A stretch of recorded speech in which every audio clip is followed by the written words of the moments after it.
Hello everyone, welcome to out of home. আজকে আপনাদেরকে explain করে দেখবো এবারে ব্যাচেলারদের ঈদ কেমন কাটছে। তো চলুন যাওয়া যাক। একজন এখানে পেলাম ভাই, এবার বাজেট কত আপনার? বাজেট যায়, কিন্তু পাঞ্জাবি কিনতে আনছি, পাঞ্জাবি কেনার মতো আমার যে দাম নিয়ে আসছি তা অনেক বেশি, কেনার মতো কোনো কিছু পাচ্ছি না। ওই পাচ্ছেন না? আপনার কি অবস্থা ভাই? মনে হচ্ছে পুরাতন পাঞ্জাবি দিয়ে আবার ইউজ করতে হবে। পুরাতন পাঞ্জাবি যেটা সেটা তো ভালোই, নতুন।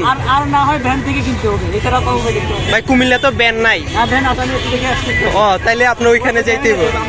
এই খাদিগর থেকে পাঞ্জাবি কেনার মতো আমার। আপনার কি অবস্থা ভাই? এইসব মার্কেট গরিবের জন্য না ভাই, খুবই আফসোস ভাই, মার্কেটে টাকা নেই। হাই হাই, আপনি কিছু বলতে চান? একেবারে আমরা দেখলাম সবকিছু মোটামুটি সস্তা, এটা আমাদের জন্য না। ভাই চট্টগ্রাম থেকে আসছে, এই যে ব্যানের থেকেও একটা পাঞ্জাবি নিব, কিন্তু দামের কারণে সে পারতেছে না ভাই। ব্যান থেকেও নিতে পারতেছে না।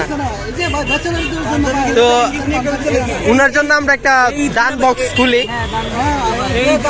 এইগুলাই ব্যাচেলারদের জন্য না, এগুলো বিদেশিদের। আমাদের বিদেশি ফ্রেন্ড আছে, তারা আমাদের জন্য বেশি রিয়াল পাঠায়। বিদেশি ফ্রেন্ড তো এনে একজন আছে। উনি সুদূর ব্রাহ্মণবাড়িয়া থেকে আসছে কুমিল্লাতে মার্কেট করার জন্য।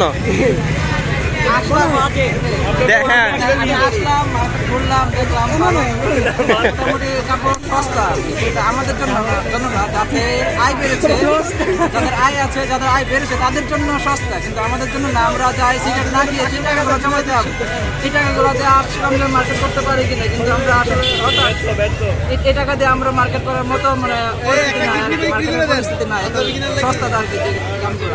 খুবই দুঃখজনক বিষয়টি। আচ্ছা, আমরা তা খতিয়ে দেখবো। আমার যে বন্ধু ব্যান্ড দিকে চলেন আমরা ব্যানের দিকে যাই।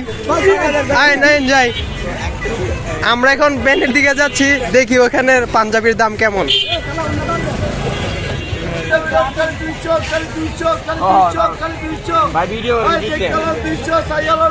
আপলোড দিয়ে মনে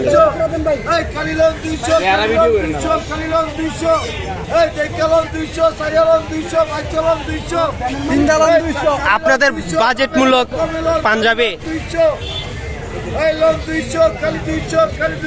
সাদা কালার 200, লাল কালার 200।